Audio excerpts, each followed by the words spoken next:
তো শেষ ভিডিওতে আমরা এখানে টোটাল এক্সপেন্স পর্যন্ত প্রবলেম সলভ করার চেষ্টা করছি, সফলভাবে হয়েছে। এখন আমরা এই যে এখানে ব্যালেন্সটা জানতে গিয়ে আবার আমরা সমস্যায় পড়ে গেছি। তো এখানে যদি কনসোলগে আমরা এররটা কই হয়েছে যদি দেখার চেষ্টা করি, সেক্ষেত্রে কিন্তু আমার আসতেছে না। এই যে আমি যদি আমার কনসোলগে দিই না, সেক্ষেত্রে কিন্তু কোনো এরর দেখাইতেছে না। এই ক্ষেত্রে আমাদের করণীয়টা কি? তো এই ক্ষেত্রে আমরা আবার ডিবাগ করে দেখতে পারি যে সমস্যাটা কোন জায়গায় হয়েছে। তো এই ক্ষেত্রে আমরা এখানে আবার ক্যালকুলেটে যাইতে পারি। ক্যালকুলেটটাকে আবার এই ফাংশনটাকে, যেহেতু ফাংশন থেকে এই যে দেখেন এর আগের প্রবলেমগুলো কিন্তু সলভ এই ফাংশন থেকে। তো ফাংশনে ক্লিক করার পরে তো এটার নাম দেখা যাচ্ছে, এর আগে কিন্তু নাম দেখায় না। দেখেন একটা রিলোড দেই যদি, তখন সবকিছু ঠিকঠাক আছে। যদি আমি এখানে কোনো একটা ভ্যালু দেওয়ার পর আমি এখানে ভ্যালু একটা দেই, যদি কোনো একটা ভ্যালু দেওয়ার পর কিন্তু আমাকে এখানে নটের নাম, এর মানে ফাংশনটা থেকে সমস্যাটা হচ্ছে, তাই না? তো এটাকে আমি কনসোল আবার ইন্সপেক্ট করি, সোর্সে যাব। সোর্সে গিয়ে কিন্তু এই যে এখানে আমার কোন ফাংশনটা, ক্যালকুলেট এক্সপেন্স। ওকে, যে এখানে যদি আমি ইন্সপেক্ট করি না, আবার কিন্তু দেখাই যায় যে এটা ক্যালকুলেট পিটিএন, তারপর এটার মধ্যে কোন ফাংশন আছে ওন ক্লিক হিসেবে ক্যালকুলেট এক্সপেন্স দেওয়াই আছে। তো এটা কোন ফাংশন আমি এখান থেকে বুঝলাম, বুঝার পর আমি এখানে অথবা এই যে ফাংশনটাকে কপিও করতে পারি। আমি কপি করে আমি কন্ট্রোল সি দিয়ে কপি করে আমি সোর্সে যেতে পারি। ওকে, সোর্সের মধ্যে গিয়ে আমি কন্ট্রোল এফ দিয়ে আমি এখানে কন্ট্রোল বি মারতে পারি। হ্যাঁ, ফাংশনটাকে আমি এখানে খুঁজতে পারি যে ফাংশনটা আমার এইটাই, যাই হোক। তো এরপরে আমি এখানে দিয়ে দিলাম এখানে আমি ব্রেক পয়েন্ট দিয়ে দিলাম। তারপর এখানে যদি ক্লিক করি সেটা কানেক্ট হয়ে গেছে। তো আমি যদি এখানে নেক্সট স্টেপে যাই, দেখেন প্রথম আমার ইনকামের কিন্তু ভ্যালুটা পাইছে, ইনকাম ইকুয়াল টু 9। তারপর যদি আমি পরবর্তী যাই, আমার ফুডের ভ্যালু 90, সেটাও পাইছে। তারপর যদি আমি আবার নেক্সটে যাই, আমার রেন্টের ভ্যালু পাইছে। তারপর আবার নেক্সটে যাই, আমার এটার ক্লথসের ভ্যালু 90 পাইছে। সব কিছু ঠিকঠাক পাইছে। এখানে কি ইফ এখানে একটু ভ্যালিডেশন করছে, করার পর কি হয়েছে যদি আমি এখানে দেই, দেখেন এই ক্ষেত্রে কিন্তু সবকিছু দেখেন ইনকাম ইকুয়াল টু, এখানে ইনকাম বড় হয়েছে, তারপর এখানে ফুড, এবার এখানে রেন্ট ক্লথস ইকুয়াল টু হয়ে গেছে, তারপর অ্যালার্টও দেখাইছে অলরেডি। এখন নেক্সট স্টেপে আসছে যে কনস্ট্যান্ট এক্সপেন্স ইকুয়াল টু যে পার্সেন্টেজার, এগুলার সবকে পার্সেন্টেজারে রূপান্তর করছে। যদি এগুলা স্ট্রিং টাইপের থেকে থাকে, তুমি সংখ্যায় রূপান্তর হয়ে যাও। আচ্ছা, এটা হইলো সমস্যা নাই। এই যে এগুলা কিন্তু সব ঠিকঠাক, এক্সপেন্স ইকুয়াল টু সমস্যা, এসব কিছু ঠিকঠাক হয়েছে। এখন ক্যালকুলেট ব্যালেন্স, এখানে ব্যালেন্সটা ক্যালকুলেট করতে গিয়েছে যে ভ্যালু ইকুয়াল টু পার্সেন্টেজার income dot value minus expense, ঠিক আছে? তো এখন আমি নেক্সটে দিই, এখানে কিন্তু এই যে এখান থেকে কিন্তু আমার নট এ নাম্বারটা আসছে, balance equal to not a number. কেন ব্যালেন্স ইকুয়াল টু, এই যে ইনকাম পাইছে আমার 900 আর এক্সপেন্স পাইছি 270, কিন্তু এখানে নট এ নাম্বার কেন? এই যে দেখেন আমার কিন্তু ইনকাম ডট ভ্যালু, আমি যে এখানে যে ইনকাম ডট ভ্যালু, ইনকামটা কি? ইনকামটা হচ্ছে একটা সংখ্যা অথবা একটা স্ট্রিং এর ভিতরে আছে। তো সংখ্যা থেকে কি কোনো ভ্যালু নেওয়া যায়? Absolutely not. আমরা সংখ্যা থেকে পাইতে পারি কি? আমরা অবজেক্ট থেকে ভ্যালু পাইতে পারি অথবা একটা ইনপুট থেকে ভ্যালু পাইতে পারি, কিন্তু একটা সংখ্যা বা স্ট্রিং থেকে তো একটা কোনো স্ট্রিং, বুলিয়ান, নাম্বার, এগুলো থেকে তো আমরা কোনো একটা ভ্যালু পাওয়া সম্ভব না। তো এখানে কিন্তু সেই জন্য এটা বলে দিচ্ছে কি আনডিফাইন। ওকে, তো আমরা যদি এখান থেকে এটা সরাই দিই, ওকে, এখান থেকে সরাই দিলে হবে না। আমরা যদি আমাদের মেইন কোড থেকে আমি এখানে এটা সরাই দিই,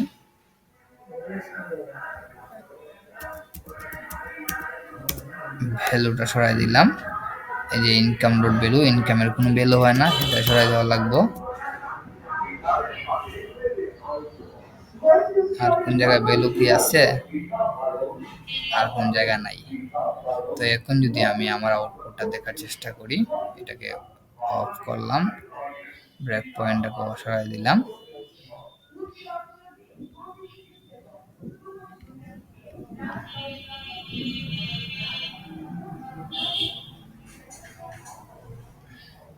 একটা রিলোড দিই।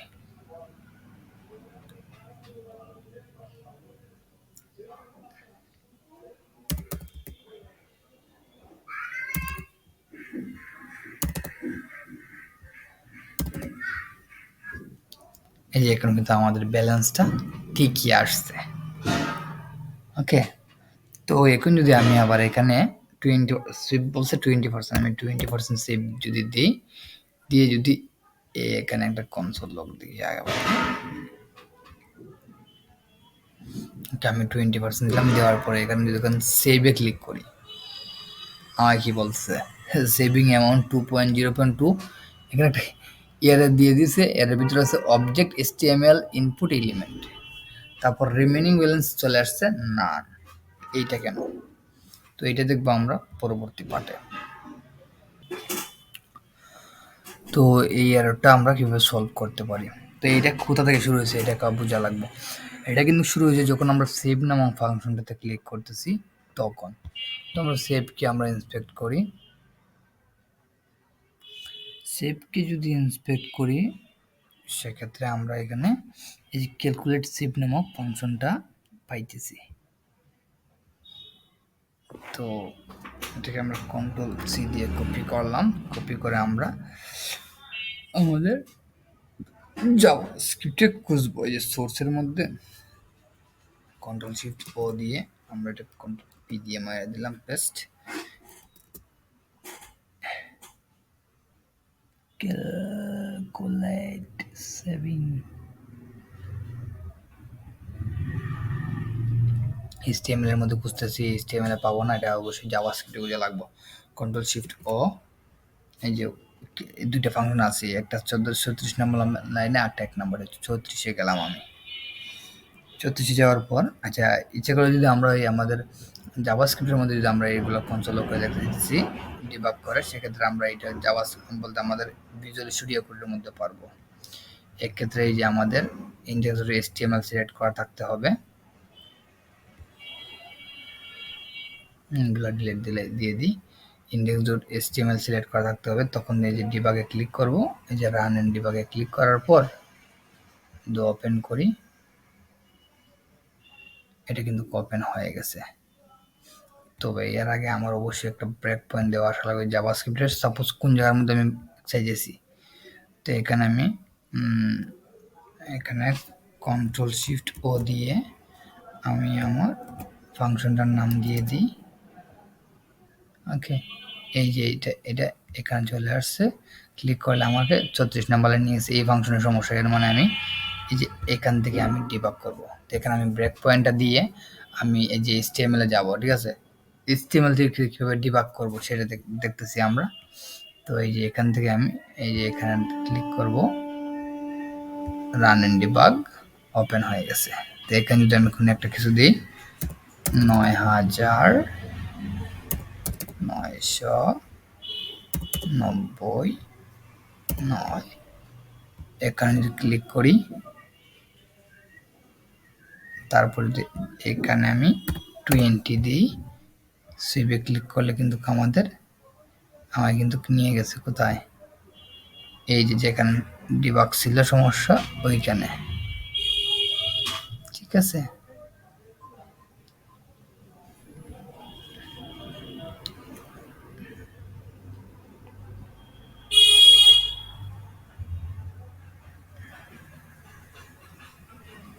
সেটা কানেক্ট হয় নাই, আমি আবার চেষ্টা করি।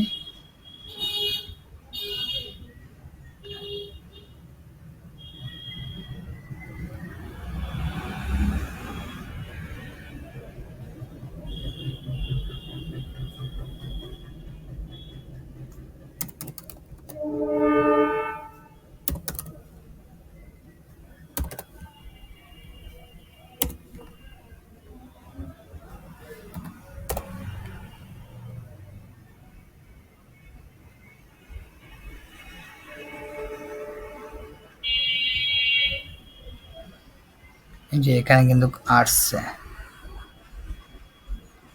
যে এখানে এটা কিন্তু আসছে। তো আমি যদি এখানে এটা অনেকটা এটার মতন এখানে চেঞ্জ, এই যে এই চিহ্নটার মধ্যে স্টেপ ওভার, এই চিহ্নের মধ্যে ফাংশনের ভিতরে স্টেপ ইনফো, এটা হচ্ছে স্টেপ আউট, এটা হচ্ছে রিস্টার্ট, আর এটা হচ্ছে স্টপ, আর এটা হচ্ছে কন্টিনিউ। সো আমি এখানে কন্টিনিউ দিতে পারি অথবা স্টেপ ওভার দিতে পারি। তো আমি এখানে স্টেপ ওভার দিলাম, যে আমার কি হয়েছে যে ডকুমেন্ট গেট সেভ। ওকে, তো এখানে কি হয়েছে দেখি, আমি কিন্তু এই যে সেভ পার্সেন্টেজ মানটা কিন্তু আমি পাইছি, এর মানে এই লাইনের কোনো সমস্যা নাই। এখন আসছে ই ফিল্ডসের মধ্যে, যদি আমি আবারও এটার মধ্যে দিই, দেখেন এটা কিন্তু এখানে একটা কি সমস্যা দেখা যাচ্ছে, যে দিস আনডিফাইন আছে। ওকে, তো এই যে দিস বলতে যে বর্তমানে যেটার মধ্যে আছি সেটাকে আমাকে আনডিফাইন দেখা যাচ্ছে। দেখেন সেভিং অ্যামাউন্টটা কি এখানে আছে, এনি পার্সেন্টেজ, তারপর এখানে বলছি ইনকাম এনি। ওকে, আমি যদি এটাকে প্লাসটা আসলে প্লাস ওভার হবে মাল্টিপ্লাই, দেখেন এখানে কিন্তু বলতেছে অনেকগুলো প্রপার্টি দেখে যাচ্ছে, যে input text class income ID, হ্যাঁ অনেকগুলো দিন দেখে যাচ্ছে। তারপর প্রোটোটাইপ অবজেক্ট নোড এট্রিবিউটস, হ্যাঁ অনেকগুলো দেখা যাচ্ছে এই ইনকামটা। তো এই ইনকামের মধ্যে কি হয়েছে, ইনকামটা কোন আমাদের কোন জায়গায় ডিফাইন করা আছে, এটা কিন্তু ডিফাইন করা নাই। আমরা যদি এই ইনকামটাকে দেখতে চাই, কনসোল লগ আউট করে যদি আমরা ইনকামটাকে দেখতে চাই, অনেক সময় দরকার পড়ে, যেমন ইন্সপেক্টের মধ্যে কনসোল যে ইনকাম,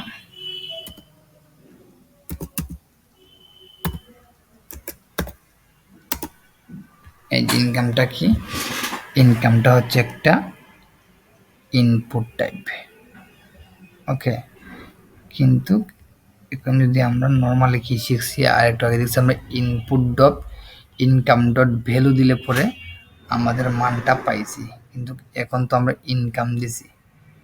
ওকে, ইনকাম দিছি কিন্তু আমাদের মানটা আসতেছে না, সেইটা কেন হইতেছে, আসলে কি যে এই ইনকামটা আছে না, ইনকামটা হচ্ছে আমরা কোনো ফাংশনের ভিতরে যদি আমরা কোনো ফাংশনের ভিতরে যদি আমরা লোকাল একটা ভেরিয়েবল ডিক্লেয়ার করি, ঠিক আছে, সাপোজ এই যে এই ফাংশনের ভিতরে একটা ভেরিয়েবল ডিক্লেয়ার করছে, করে আমরা কি বলছি যে ইনকাম নামক ডিক্লেয়ার করছে, করে কি এটার ভ্যালুটা আমরা দেখছি, কোয়েরি সিলেক্টর দেয়া এটাকে কল করে এনে আমরা ডোম থেকে এনে এর ভ্যালু দেখছি।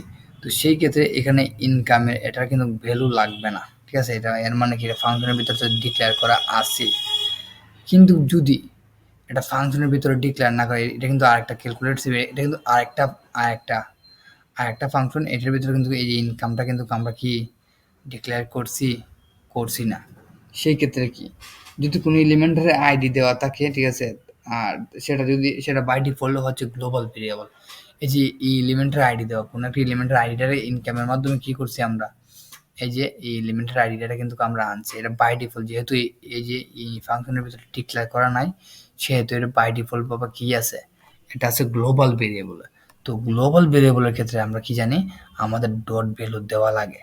হ্যাঁ, গ্লোবাল ভেরিয়েবলের ক্ষেত্রে কিন্তু আমরা ইনকাম ডট ভ্যালু, এখানে কিন্তু এই যে ইনকামটা কিন্তু আমরা কি করছি ফাংশনের ভিতরে দিয়ে ডট ভ্যালুটা আমরা পেয়ে গেছি, কিন্তু যেহেতু এটা গ্লোবালি আছে সেক্ষেত্রে কিন্তু আমাদের এটা আলাদাভাবে ডট ভ্যালু বের করা লাগবে।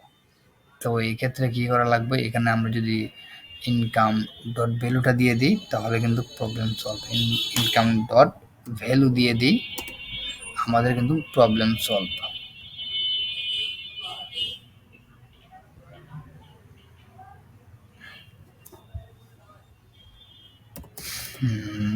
নয় হাজার 999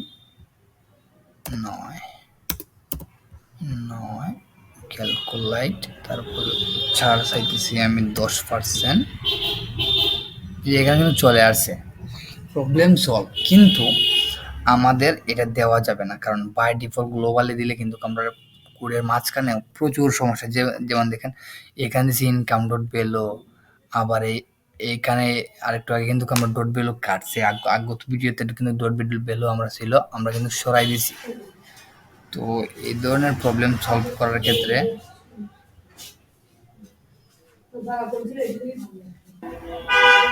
তো এই ক্ষেত্রে আমরা কি করতে পারি, এই ক্ষেত্রে এইখানে আমরা ইনকাম ডট ভ্যালু না দিয়ে ডিরেক্ট ভ্যালুটা দিব না। আমরা ভ্যালুটা দিলে কি হয়, এখানে গ্লোবালি এখানে কোনো জায়গায় ভ্যালু দেবো, কোনো জায়গায় ভ্যালু না, এটা কিন্তু সমস্যা হয়। সেক্ষেত্রে আমরা এটা ডিলিট করে দিয়ে এখানে আলাদাভাবে আমরা এই যে এরকমভাবে আমরা আলাদাভাবে ডিক্লেয়ার করে দেব। তো সেই ক্ষেত্রে আমাদের কোডের মানটা ঠিক থাকবে। এই যে এটা আমাদের ফাংশনটা ছিল, এইখানে আমি ডিক্লেয়ার করে দেব কন্ট্রোল ভি দিয়ে। এটা হচ্ছে স্ট্যান্ডার্ড ভাবে ইউজ করা। তো এখন যদি আমরা আউটপুটটা দেখার চেষ্টা করি, এটা হাইড দিলাম, আমাদের এখানে যদি আমরা রিসেট দিই ৯,৯৯৯, কিন্তু ক্যালকুলেট দিলাম, এটা আসছে। যদি আমি 10% ডিসকাউন্ট দিই তো এখানে আমার কিন্তু ঠিকভাবে আসছে। সো আজকের জন্য এতটুকুই, দেখা হচ্ছে পরবর্তী কোনো ভিডিওতে।